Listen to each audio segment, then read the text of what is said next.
Good morning বন্ধুরা, কেমন আছো সবাই? আশা করছি ভালো আছো। আমি এই তো আজকে সকাল সকাল ঘুম থেকে উঠে পড়েছি, আর আজকে ভালো রোদ্দুর উঠেছে, তাই ভাবলাম আজকে সব কাজগুলো সেরে নেব।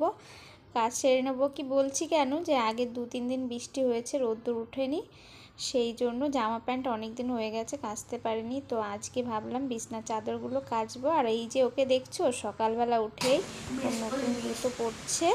ব্রাশ করিসনি? আমার মতো তুই তো ভালো ঝগড়া করিস রে। তুই তো ঠাকুমার বরস, ওই জন্য এত ঝগড়া করিস তোরা ঠাকুমার মতো।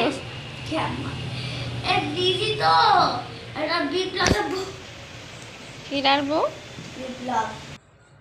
আর এই যে আমাকে দেখতে পাচ্ছ, আগের দিন মাথায় তেল লাগিয়েছি, তো আজকে ভাবলাম মাথাটা ধোবো। একদিন আগে শুনেছি মাথায় তেল লাগালে ভালো হয়, তো সেই জন্যই একদিন আগে মাথায় তেল লাগিয়ে রেখেছি। আর এই তো আগেই বলেছি আজকে সব ভেবেছি বিছনার চাদরগুলো ধোবো, তো সেই জন্যই সব কিছু তুলে নিলাম।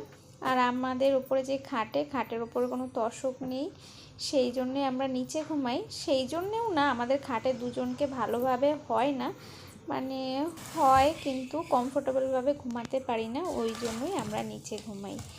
তো এই তো, আর দেখলাম আগের দিন দেখেছি ঘরে একটু ঝুল পড়েছে, তো সেটাই পরিষ্কার করে নিচ্ছি। জামা কাপড় তো বিছানার চাদরগুলো সব এদিকে ভিজিয়ে রেখেছি। আর এই যে তুলসী গাছটাকে দেখতে পাচ্ছ, এটাকে 2-3 দিন হয়ে গেল জল দেওয়া হয় না, তাই একটু শুকিয়ে গেছে, তো আজকে জল দেবো এই গাছগুলোতে। আর ওই যে মহিলাটাকে দেখতে পাচ্ছ, উনি সকাল সকাল আজকে চুড়ি বিক্রি করতে এসছে, মানে চুড়ি বিক্রি করছে। তো যাই হোক, আমি সব থালা বাসনগুলো মেজে নিয়ে, আর এই যে ওরা সকাল সকাল এখনও শুয়ে আছে, আর আমার বর ওইদিকে নোংরা ফেলতে গেছে। আমাদের এটা একটা সুবিধা কি, যে সকালবেলায় রোজ নোংরার গাড়ি আসে, ঘরে যা নোংরা আবর্জনা হয় সেটা ওই বালতিতে করে দিয়ে আসলেই হয়ে যায়। আর এই যে আমার সব জামা প্যান্ট তো না, বিছনার চাদরগুলো কেচে নিয়েছে। আর এই দিকে ঘরে গিয়ে দেখি আমার বর সকাল সকাল রান্না শুরু করে দিয়েছে। উপমা রান্না হচ্ছে আমাদের সকাল সকাল। আর এই হলো আমাদের রাঁধুনি।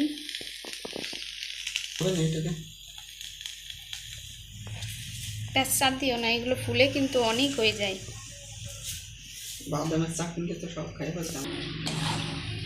তোমরা কারা কারা ডোসা না, এটা কি জানো না, উপমা কারা কারা খাও বলো।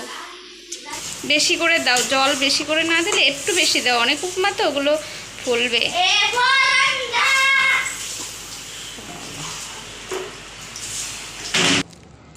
ওইদিকে আমার বর রান্না করছে, আর আমি বিছনার চাদরগুলো নাড়া হয়নি, তো চলে এলাম ছাদে এগুলো নাড়তে। আর এই যে সব বিছনার চাদর নাড়া হয়ে গেছে, আর তোমাদের আশেপাশে একটু দেখিয়ে দিলাম। আর আজকে আকাশটা এত সুন্দর লাগছিল এই সকালবেলায়, যে তোমাদেরকে না দেখিয়ে আর পারলাম না। তো দেখো কত সুন্দর যে লাগছে আকাশটা। আর ঘরে এসে দেখছি একজন মাতব্বরি করে ডিম ভাজি করছে। ও রোজ একটা করে ডিম না খেলে ও কি খাচ্ছিস, ও মাছ খেতে পারে না। আমার বর খাচ্ছে এই যে কি, এই যে আমের আচার দিয়ে। আর আমার খেতে খেতে মনে হলো কালকে রুটি রয়ে গেছে, তো ভাবলাম সেই রুটি দিয়েই একটা এগ রোলের মতো বানিয়ে নিয়ে এটা এখন খাবো। তো এই যে রুটিটাও ভেজে নিলাম।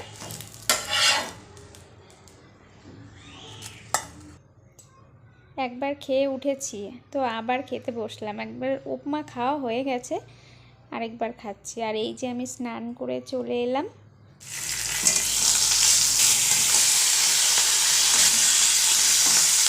রান্না করতে চলে এসেছি, প্রচণ্ড গরম পড়েছে, বাইরে মেঘও পড়েছে আজকে প্রচণ্ড।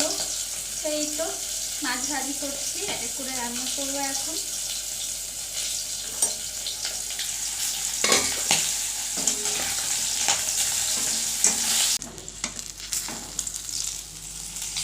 আর এখন রান্না করছি আমার বরের সব থেকে অপছন্দের খাবার, সেটা হলো লাউ।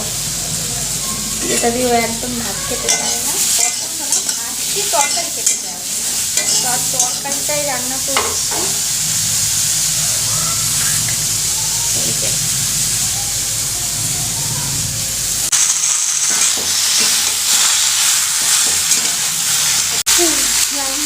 শুরুই করিনি, আর এই যে অবস্থা করছে।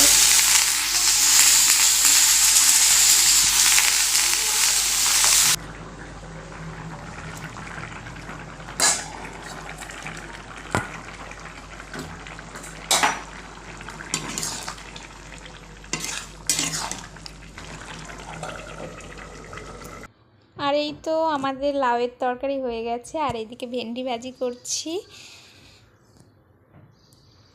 আমাদের খাওয়া দাওয়া হয়ে গেছে দুপুরে, তো ঘুমানোর প্রিপারেশন চলছে। দুপুরে খাওয়া দাওয়া সেরে এই তো চলে এলাম, আর এখন হলো আমরা এখন একটু শোবো, মানে ঘুমাবো।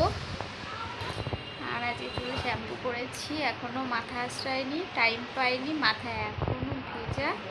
তো এখন চুলগুলো ছেড়ে একটু শুকাবো, আর এইদিকে একটু শুয়ে নেব, আর আমার বর ঘুমাবে।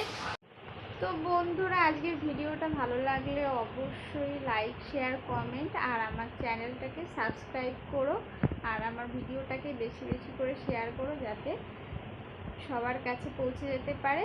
তো আজকের মতো এই পর্যন্তই, দেখা হবে আরেকটা নতুন ভিডিওতে। টাটা।